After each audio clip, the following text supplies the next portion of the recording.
जय जिजाऊ जय भीम. मी advocate Suraj Jadhav या व्हिडिओच्या माध्यमातून सासवड येथील ग्रामस्थांना, विशेषतः भिवरी गावातील ग्रामस्थांना व सासवडमधील तमाम जनतेंना हे सांगू इच्छितो की दिनांक 13 मार्च 2026 संध्याकाळी जे गोरगरीब मुलांना मारहाण झाली त्या संदर्भात आक्रोश मोर्चा 8 एप्रिल 2026 ला जो योजला आहे तो हिंदूंसाठी नसून हा भाजप पुरस्कृत आहे.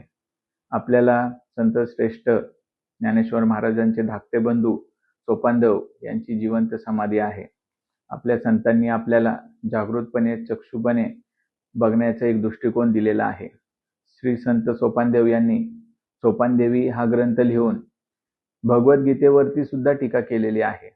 त्यामुळे एवढं जागृत आपल्याला संत श्रेष्ठांनी ठेवलेलं आहे. त्यामुळे हे माते फिरू जे नेते येणार आहेत, जे 4 पक्ष फिरून आलेत, पडळकर सारखे किंवा दुसरं जे धवलसिंग पाटील आहेत त्याच्यासारखे, त्यामुळे अशा माते फिरू पुढाऱ्यांच्या ऐकून सामान्य गोरगरीब आमच्या हिंदू बांधवांनी त्या कार्यक्रमांना पाठ फिरवून त्यांना चांगली चपराक द्यावी ही माझी कळकळीची विनंती आहे.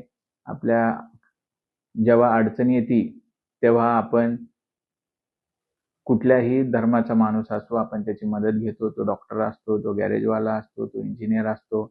हे पुढारी काय आपल्यासाठी येत नाहीत किंवा त्यांचे घरचे येणार नाहीत. त्यामुळे असल्यांना थारा देऊ नये ही विनंती. जय भीम, जय संविधान.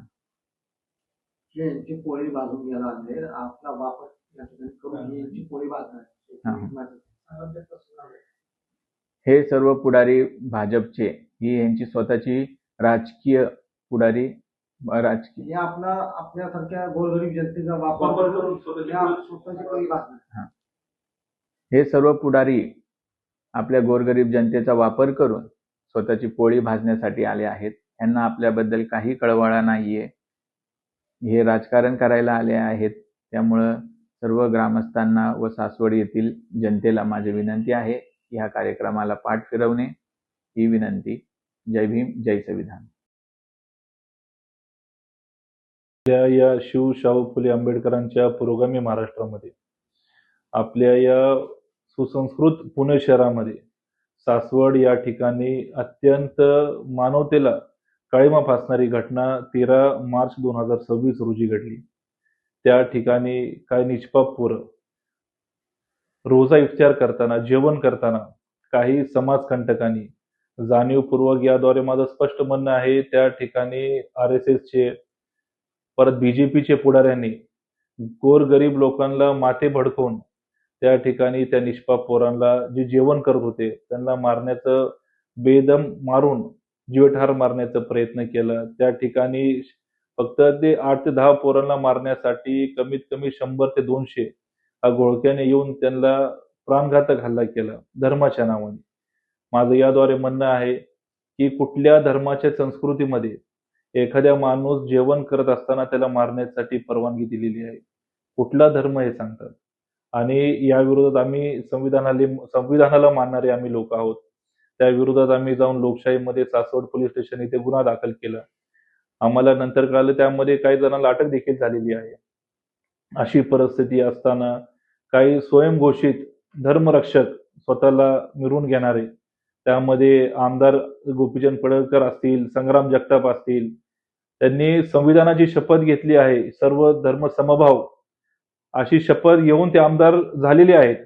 परंतु ते संविधानाचीच पायमल्ली करताना दिसत आहे. धर्माच्या नावाने चेतावणीखोर भाषणं करणे, अल्पसंख्याक समाज असो, इतर समाजाला जाणीवपूर्वक टार्गेट करून, भयभीत करून या ठिकाणी आपल्या सुसंस्कृत महाराष्ट्रामध्ये, पुरोगामी महाराष्ट्रामध्ये दंगल घडवण्याचा यांच्या माध्यमातून प्रयत्न होत आहे. तर ह्यांना इतकाच पुळका फक्त हे दाखवण्यासाठी आहे. ह्यांना कुठल्याही हिंदू धर्माशी काही घेणं देणं नाही. आता गोरगरिबांसाठी आपले संघर्ष योद्धा आहेत, मराठा आरक्षणासाठी लढणारे मनोज जरांगे पाटील आहेत. त्यावेळेस यांनी कुठला काय आवाज उचलला नाही. आणि त्यांच्यासाठी आम्ही आहोत ना, ठामपणे आम्ही आमच्या गोरगरीब लोकांसाठी, मराठा लोकांसाठी आम्ही उभे आहोत. एवढंच यांना पुळका होता. तर अशोक खरात यांनी, ह्या भोंदू बाबांनी आमच्या माता भगिनींना नासवलंय, या विरोधामध्ये यांनी आवाज उठवला नाही. शासनाकडनं त्याला काय कसले तर जमिनी मिळवलेत, त्याच्या विरोधात बुलडोझर चालवण्यासाठी, त्याच्या विरोधात कारवाईसाठी कुठल्याही धर्मरक्षकांनी आवाज उचलला नाही.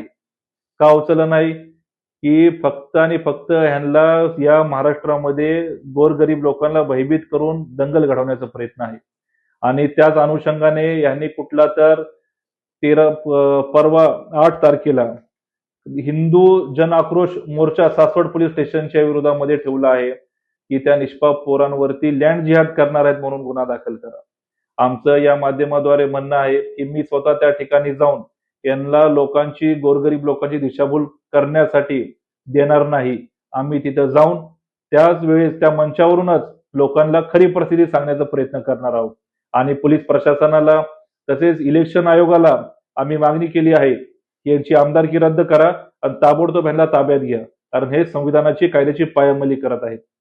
जय भीम, धन्यवाद, जय भारत, जय संविधान.